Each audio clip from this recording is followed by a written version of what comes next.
Hey everybody, this is the Sliders Review. I'm here today to talk to you about Ferris Bueller Day Off, the 1986 movie review.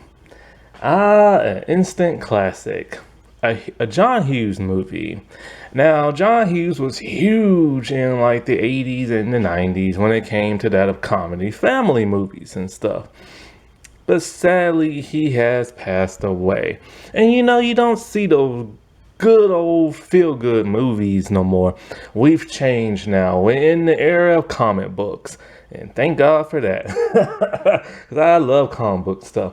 But I also miss those old school 80s and 90s movies. I miss those family movies. I miss those coming of age movies.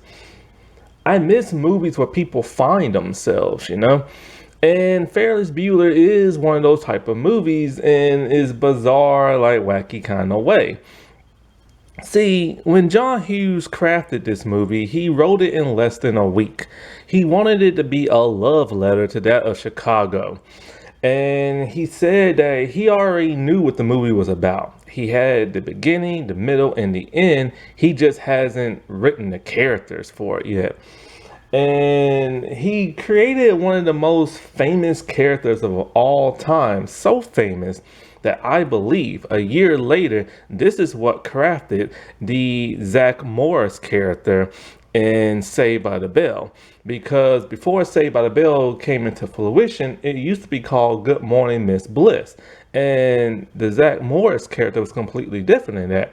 I don't think he broke the fourth wall and stuff. That came to a year later when they did the whole Saved by the Bell reboot. So, therefore, Zach Morris was basically a Ferris Bueller just 2 years after Ferris Bueller debuted and stuff.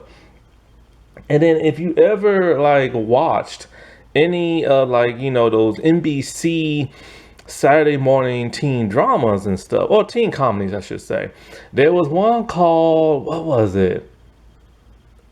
Malibu, California, I think. It only lasted for like 2 seasons. And it was made by the same person who made like Saved by the Bell and all those other ones. And in there, they had two brothers, and the two brothers would constantly break the fourth wall and go on hijinks and stuff. Very similar to Zach Morris and very similar to that of Ferris Bueller. And just like with Ferris Bueller, he has like the beautiful brunette girlfriend, similar to that of Kelly Kapowski and everything. And he has the best friend who is completely different from him of that of Screech. So yes, I believe Saved by the Bell pretty much saw Ferris Bueller and were like, hey, we gotta do this. Because after Ferris Bueller movie, a show came out in the 90s called Ferris Bueller and stuff. It didn't last that long. It only lasted the first season. I've never seen it, but I've heard of it back when I was like a huge obsessed Jennifer Aniston fan from Friends. I started seeing like some other stuff that she did, and I saw Ferris Bueller. I'm like, oh, this was back before streaming, so there was no way for me to ever find this show. I could probably find it, but I don't want to. You can go on this one YouTube channel called Pushing Up Daisies, and she talks about the show and how terrible it is. Somehow she found it. I don't know how she found it. It's probably on YouTube somewhere. And yeah, after what she said, and just looking at the intro, it's just like, nah, I'm good. But then she also says how there was this Canadian version of Ferris Bueller, and it did it a whole lot better than the American TV show. And so, yeah. But Ferris Bueller Day out. It's weird because, I recently talked about, the Wild Season 2 character of Bo and Scotty and how they was basically Ferris Bueller, but different. But, the thing about Ferris Bueller is that he is a con man. And it's funny because he's a teen student and he's a con man and the movie revolves around him. And so you think it's just teen hijinks and stuff like that. And him just having a good time and being selfish because he is a very selfish person. But then when you get to the end of the movie, you start to see what is really about. And I love that, flipping the script and giving us a huge twist because we was never expecting this from that of Ferris Bueller. We just assume he was just some like wild kid who likes to have a good time and people always throwing themselves out. But no, he's a whole lot more than that. And that kind of what saves the movie, that compassion of his. Because he could have been just a one note character, but when we find out this special thing about him towards that at the end, then it's like, whoa, that's like awesome. Now, of course, Matthew Bod, I'm getting my lips stuck together. Matthew Broderick, the voice of Simba, Inspector Gadget, he is Ferris Bueller. And this is his most famous role of today. He was in, I think it was called Daybreak, the Netflix show. That was a good show. He was in it, but it got canceled after one season. Netflix and them canceling their shows, man. I don't understand Netflix, man. But anyways, so yeah, so he was the voice of Simba, the adult Simba. And I used to love myself some Simba, boy, some Lion King for when they came out. I didn't like his Inspector Gadget movie. The cartoon is so much better. The 80s cartoon is so much better. I don't like none of the newer ones that they keep coming out with. I've watched some of the newer Inspector Gadget stuff. I just can't get into it. I just can't. And there's been a lot of spin-offs. There is Inspector Gadget where he's like a little boy in the future. It's weird because he's a little boy, but he's voiced by the adult man who does the Inspector Gadget stuff. Then they did like some more spin-offs where it's like a continuation, I guess, of like the 80s one, and he has these two little robots and stuff like that. The dog is gone. Penny's still there. She's an agent now. And then they had the CGI one, and it's just like, you know, they just don't compare to that or the original. And so Mia Sarah, she plays Salome, which is Ferris' girlfriend. Out of all the characters, she's the only one who's not really that developed because, you know, it's the 80s. And plus, you know, because when you look at the secretary, it's like, okay, this is why modern day television treats men the way they do. The secretary in this is just like, she's an idiot. She is mentally inept and stuff. It's so sad. But there is a strong female character, though, in Jenny, played by Jennifer Grey. I really like her performance in this. She was like a rebel of her own, but a pissed off one and stuff. And of course, you know, the person who played Cameron is Alan Ruck.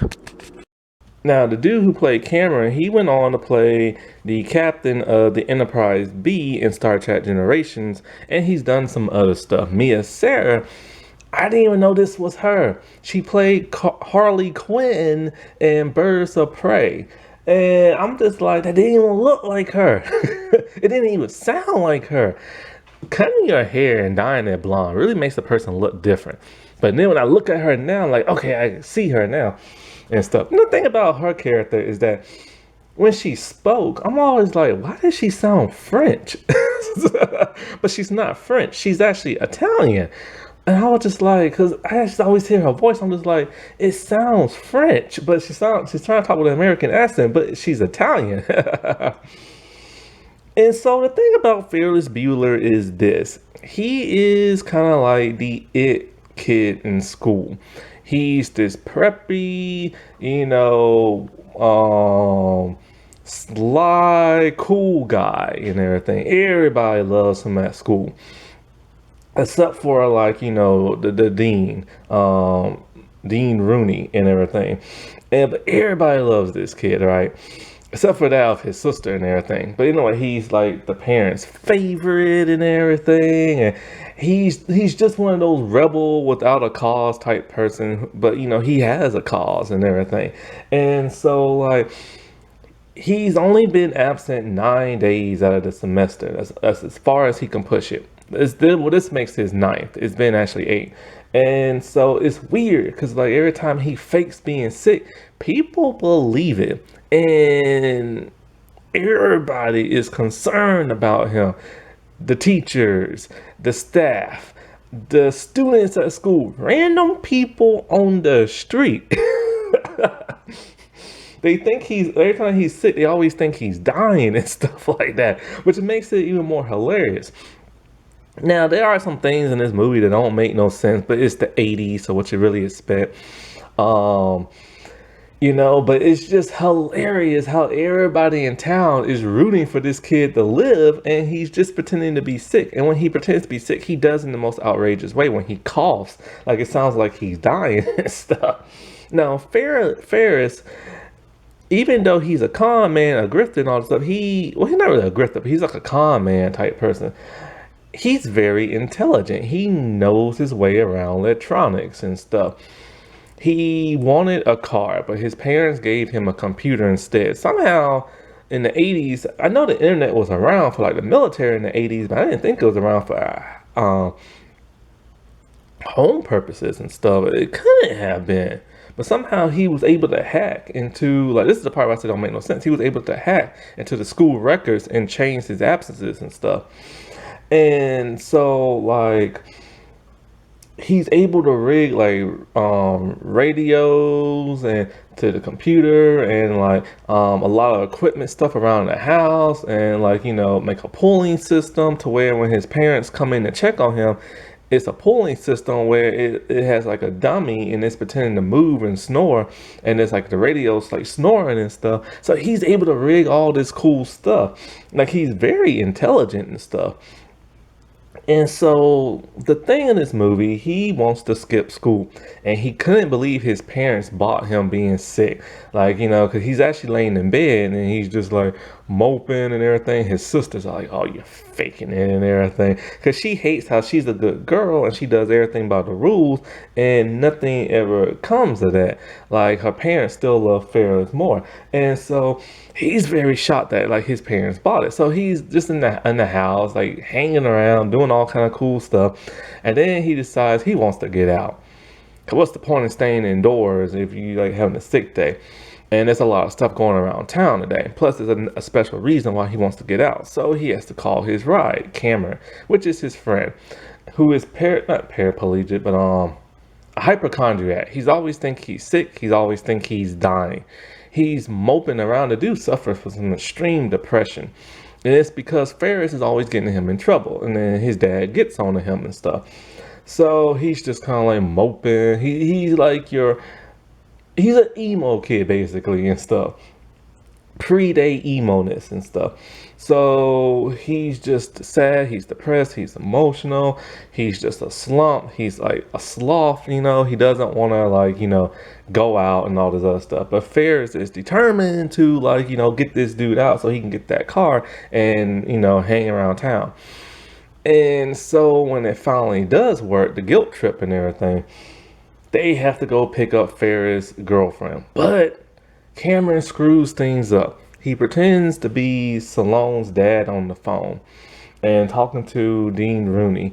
But he screws it up when he says he wants the dean to present his daughter to him and all this other stuff, because the dean pissed him off, because the dean assumed it was Ferris on the phone. So he started talking about, "I don't care, like your mother is dead, I want to see a body," and all this other stuff, and calling him names and all this other stuff, until Ferris called on the other line and he's like, "Ah, crap." And so Salone, she's basically just a one-note character, one-dimensional. She same with Cameron. Cameron's just kind of like, Cameron's one-dimensional until the end, but Salone is very one-dimensional. She's just Ferris' girlfriend. She does whatever he wants. He gets her out of school. She's a little bit of a rebel, a minx, if you will, but she's just basically just a one-note character, because that's how they wrote her back in the 80s, and that sucks. And so whatever Ferris wants to do, she's automatically wants to do it. And she's kind of like a queen at school, because Ferris is like the king and everything. And so when it's weird, because like the dean knows something up, because when he delivered the daughter to the dad was like far away distance. Then she started making out with Ferris in front of the dean, and it's kind of like, wait, hold on, why is she making out with her dad? So he knows something's up, you know what I'm saying? And so they're all hanging out. They're driving Cameron's dad Ferrari, and this is something he did not want to take out. But Ferris is like, "We need this thing." He's like, "Dude, the thing only has like 3 miles on it, or maybe 300, something like that." And the dad's gonna know, that they took it out. He's all like, "We'll just drive it in reverse, and they'll take the mileage off and everything." So he tricks Cameron into doing that, and they have the car. So then they put it in a parking garage as they go walking around town and getting cabs around places. Cameron does not want to go to the parking garage. He wants to keep an eye on the car. Now, of course, he's able to persuade Cameron to leave, and the dudes in the parking garage, they go on a joyride with the car. So that's another like subplot of the movie we really don't get to see, but just a brief scene, and it's just insane hilarious. And so they're the ones who put the extra mileage on the car and stuff.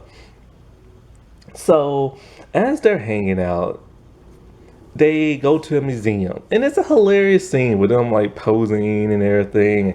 It's kind of weird. You think if you have a day off and you skip school, why would you want to go to a museum for, where you're gonna learn crap? And so they go from that, and then they go to like a restaurant, a fancy restaurant, and then of course their teens tend to be adults.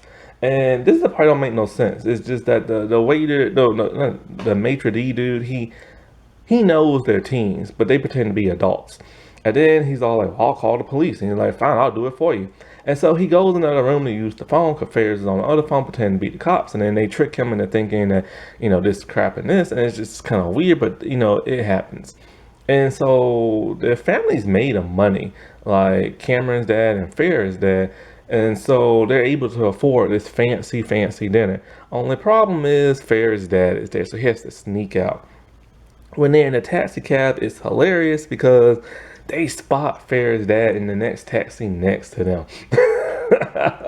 And so, like, they duck down, and I guess Ferris' dad doesn't know of Salome. So, with her sunglasses on, she looks at, like, Ferris' dad, and then she starts flirting with him and stuff. Because she's a little minx, you know what I'm saying? And so, like, then the coolest part of their entire trip happens. Well, first they go to like a baseball game, which the dean doesn't even see them on TV. And, and so, before I get into that, let me get into some other stuff. So the dean, he is determined to bust Ferris. So he goes to his house. He sees the dog. He's attacked by the dog. He's trying to break into like the house and everything. Jenny is just fed up. She's just like, "Screw this, I'm ditching school myself." And so she just goes home just to relax and everything. And then this is when she runs into the dean thinking it's a burglar, and she kicks him in the face and runs upstairs to call the cops. Now, she saw his face, so she should have known who it was, but I guess in the excitement of it all, she doesn't. So then, like, she calls the police, and the police are, "Oh, you're related to Ferris. How's he doing?" So she's irritated by this. And so somehow she gets arrested. I forget how. I think the cops think that she probably like staged a break-in at her house or something like that and called a fake. And somehow she gets arrested, but I forget how. And when she does, she's in like, the police station, and she talks to none other than Charlie Sheen, who has a cameo in it. And he's a bad boy, naturally. That man will never learn. He even plays bad boy. And so he's counseling her, and she's all like, what are you talking about? You don't know me. And he's all like, you pretend to be this goody goody girl, and this is why you're jealous of your, I forget what he tells her. It's something about you're jealous of your brother or something, or you always pretend to be like a good girl, but really you're not. He tells her something, I forget what, but she ends up falling in love with him and making out with him. So anyway, the Ferris and all them, they are at a parade and everything, and so it's Cameron and Salome. They're just walking, talking, and then they see Ferris on top of the parade float. They're trying to get him off, but they can't. And he's having like this cool like music number where he's like lip singing to like a song. And it's just like so a cool thing to see, because he's such like a rebel, you know what I'm saying? And he just doesn't care. And all these girls are like throwing themselves at him on the float, and Salome doesn't care and everything. And then At some point they go and they get the car back and they see all the mileage on it. Cameron is basically in a catatonic state. So Ferris thinks, okay, well, we hook it up to like some type of belt system, we can take the numbers off the car. But it doesn't work. And the car goes flying into like the forest, into like a ditch. And Ferris is all like, man, I'm sorry. Like, we can blame all this on me, which it is his fault and everything. So his dad won't have to kill Cameron. And Cameron's all like, no, it's all right. I gotta be a man. I gotta take like blame and everything. You persuaded me to take the car, but I'm the one who actually took it, and it's time for him to man up and stuff. And so Ferris says goodbye to like Salone, and then he looks at her watch and he's like, oh crap, my parents gonna be home. So then it's a cool little running montage of him just running through town. And this dude can run. He's running miles and miles away, or blocks away. I don't know which one, but he's just like hightailing it. And he almost get hit by a car. It's his sister driving with the mom in there. And when she sees him, she's like, oh, she's really gonna speed to get home and stuff. Cause she's gonna try and show that he's not sick and everything. Because the mom, even like I said, went to the house and she thought he was sick, but it was a dummy. So he's hightailing it even more. And he's running through like people's houses, talking about, ooh, food smells good. Oh, but then as he's running, he sees two like women in their bikinis lying out, and he can't help but to just talk to them because he's Ferris Bueller, you know what I'm saying? And then so he runs back home, he hits the trampoline. It's that huge like dun, dun, dun, dun. And it's like, that whole thing from like Family Guy they tried to play off when Stewie's all like, I shouldn't have milked the landing and everything. And then so he arrives home in time to open the door to find the dean in his house. And then so the sister comes, no, the dean's not in the house. He comes around the corner being attacked and everything. And the sister comes out and is all like, she actually does something you're not gonna suspect. She actually covers for him. Cause don't know why, but she does for some bizarre reason. And she tells the dean, I found your wallet in my house. So of course, that's who broke into the house. And he's scared now because he might go to jail and all this other crap. And so, like, the dean, he limps home until, like, the bus driver sees him and he gets on and he's embarrassed. And so, at some point, the movie ends with him, I think, laying back in his bed, pretending to be sick, and then the parents see him. And then, of course, there's the end credit scene where he's in his house robe and he's just telling the audience, like, it's over. Like, go home already. Because he breaks the fourth wall a lot. And he breaks the fourth wall in this very amazing scene that, makes him that much of a lovable character that I haven't explained yet. I've explained in another video, but the Wilds video, but I'm gonna explain it here. This wasn't just him wanting to get out and have fun and be a little rebel and everything. Like, he skipped school 8 times before and had fun. But, this is not what it's about. It's not about him. It's about that one last moment, closure with him and his 2 best friends. See, in this whole movie, we don't know how old they are, but then Ferris tells us him and Cameron are seniors in high school. They only got a few more months left and then they graduate. Those 2 months of summer, they'll get a job and they'll see each other every now and then. But after that, that's it. They both go off to college, to separate colleges, and they don't know when they'll ever see each other again. And that's his best friend in life, They do everything together, and this is really gonna affect him, and then both affect Cameron, because he wants to see the dude every day, you know what I'm saying? But it's not gonna happen, because when you're an adult, you're in the real world, and yeah, you have freedom, but you also have responsibilities. So yeah, he can hang out with his friends anytime he wants now without getting in trouble, but he's gonna be miles and miles and hundreds of miles away. And when it comes to Salone, she's actually a junior in high school. So he tells us, like, he literally doesn't even know how that's gonna work out when he's in college, because he knows women throws themselves at him, and he's attracted to women as well. So he doesn't want to cheat on her, but it's gonna be hard for him to be faithful as he's hundreds of miles away. So eventually he's gonna have to break up with her, and he wants to savor that moment with her too, because he really cares for her, and that's also his best friend. So him, because he even tells Cameron, because Cameron gets on to him a lot, and he tells Cameron, like, look what I've done for you. I took you out to a nice restaurant, we went to go see a museum, we got to see a game, we went to a parade, and you're not grateful for nothing. And when he tells him that midway into the movie, we assume it's just Ferris' selfish self being selfish, but it's not. It's him literally trying to give Cameron one of the best days of his life, because they all need closure from each other. That was amazing. Like, I wasn't even expecting that to be the reason why he did what he did, but it is. And it makes that movie so much more special. I hope to God they never make a sequel. I hope to God they never make a reboot. Like, just leave this movie as it is, like, alone. Alrighty, well, I'll talk to y'all later. Bye.